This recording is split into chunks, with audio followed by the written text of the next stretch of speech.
Hi everyone, welcome to the Wizard Way Daily Tarot.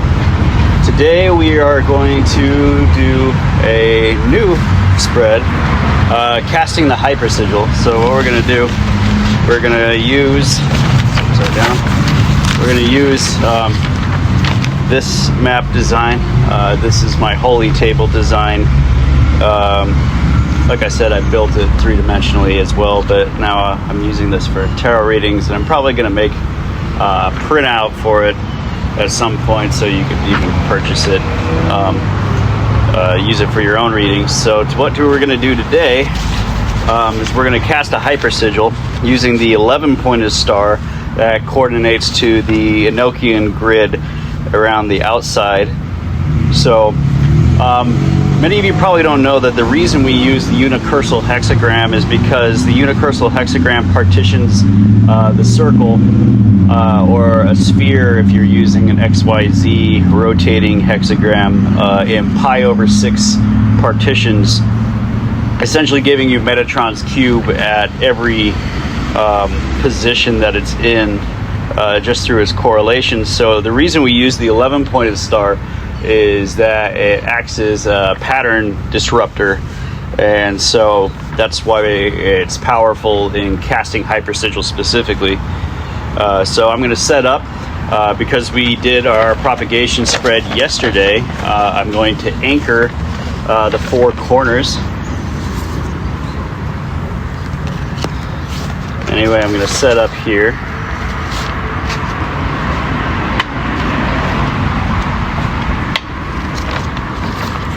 And then, once we are ready,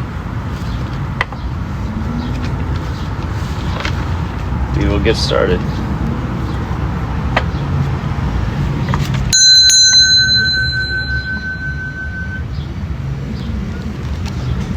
Okay. Oh, and just so you know, we're going to place Aleister Crowley at the center like we talked about yesterday.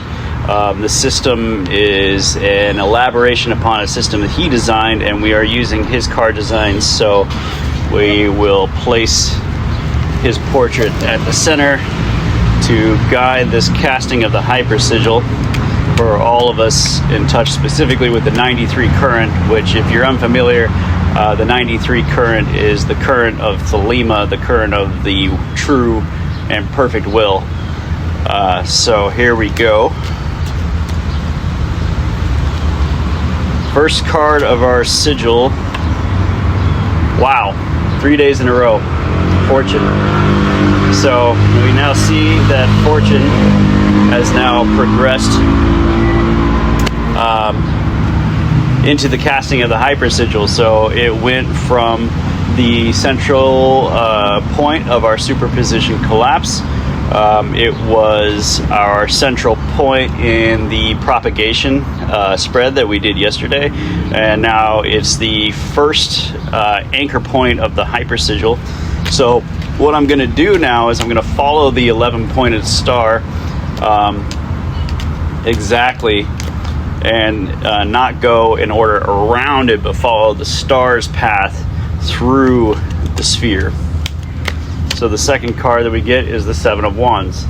So the Seven of Wands, as I've come to understand it, is the thing only you are capable of. Everybody has unique gifts. In fact, the very geometries of this universe and the manifestation of individualization is because of a unique perspective and a unique position within our universe. And so the Seven of Wands points directly to the thing that you are specifically good at, the thing only you can do, the perspective only you have, and to utilize exactly that energy going forward.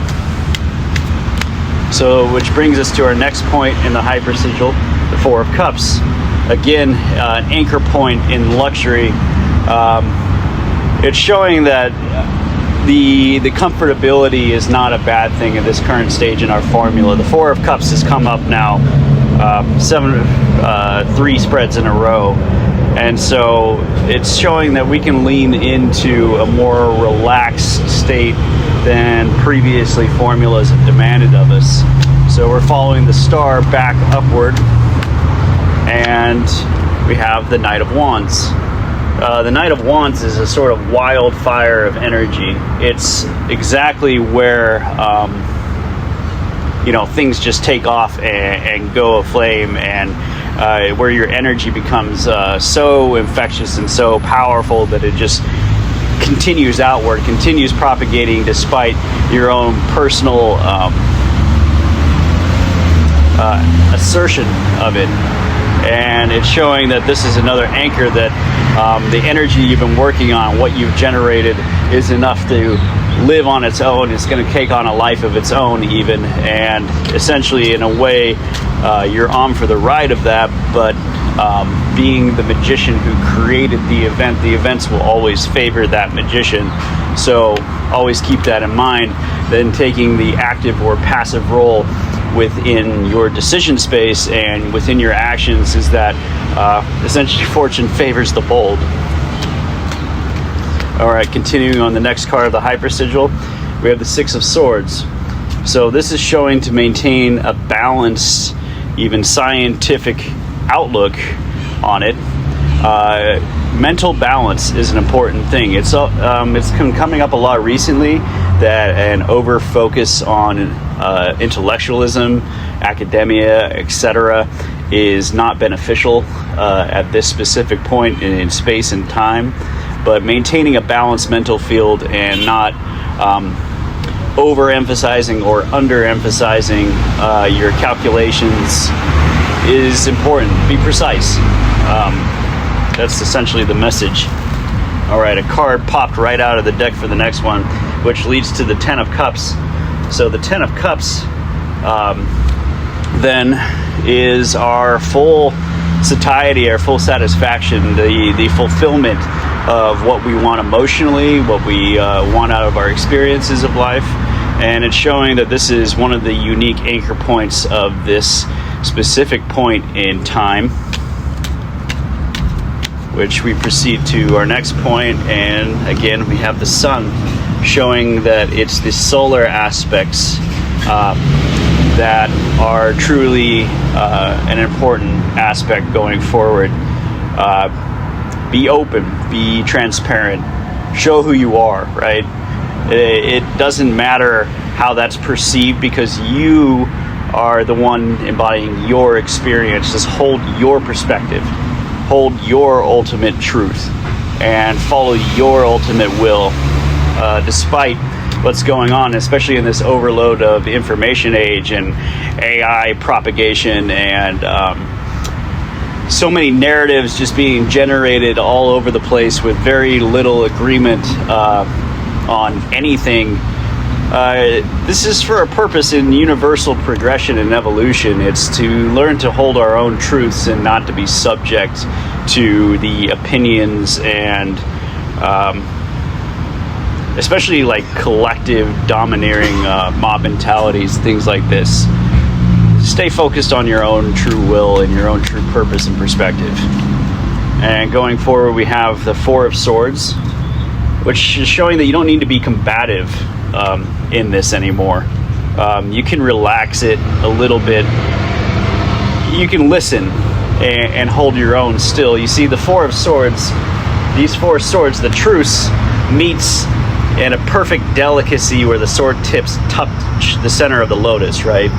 So keep that in mind in your own relations. Is don't compromise, but find the place where you do meet, where you do share common ground.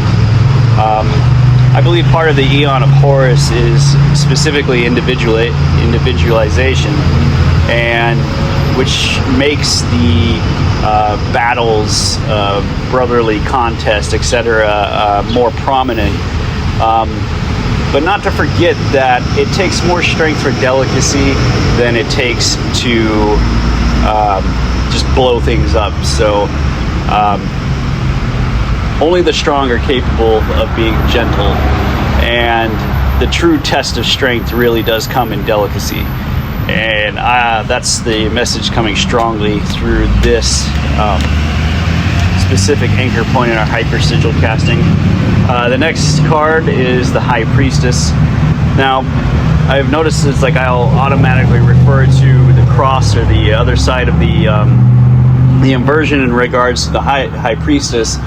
This is specifically because on the tree of life, the high priestess and divine lust will cross each other over the abyss, which is why in sort of magician shorthand language and speaking, it's symbolically referenced as a card showing a successful cross. But you know, it's also the unveiling of Isis, the unveiling of complete truth, and also even a return to purity, being born a babe of the abyss, etc. So that's plays an important role, and even that it is in coordination to one of the points on the 11-pointed star, coordinated to angelic oversight. And so now, as we continue on the star, we move to the Ten of Pentacles. So the Ten of Pentacles has also been a recurring theme. It's showing that our wealth and prosperity, specifically as magicians, as you know, pagans, witches, etc., we're coming into a new era in that way. It's okay to lean into it.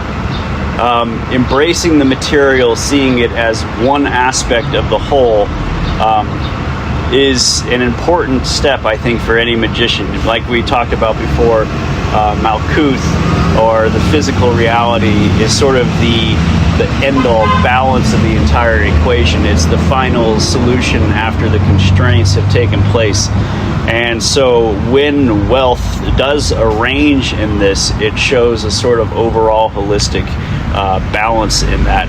And that the fact that wealth is going to be flowing in this avenue, I think, is a very positive message for all of us that have taken these sort of unconventional paths, which we've all faced a lot of adversity. If you're watching a video like this, I'm sure you have faced tons of adversity, and not even, we're not even essentially very famed for supporting each other even. So,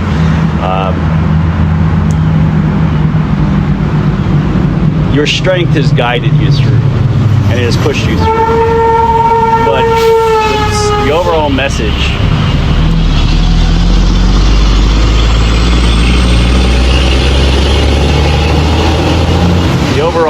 in this is that I believe we're stepping into a new era, into a new stage of our own progression, in which it's going to be different for us going forward. I believe there's going to be a sort of repulsion to the hyper-techno game sphere, which essentially we're all sort of inhabiting, the overload of information age, and brings us back into a special awareness and appreciation, and even deep gratitude for our physical lives, for actual one-on-one conversation, for person-to-person touch and exchange and conversation. And so this is becoming very clear as part of the casting for this new stage, which brings us to this Two of Swords, showing that there is an element of peace and prosperity overall for us. And I think this is a very positive thing. So in the combination of these forces, the Hypersigil then collapses and focuses in on a single trajectory, and our trajectory is the Fool. And so it's showing that the Fool moves in ways that are unpredictable and unseen and not entirely understood by other people, but this is the path forward, and this is an important movement and focus for us.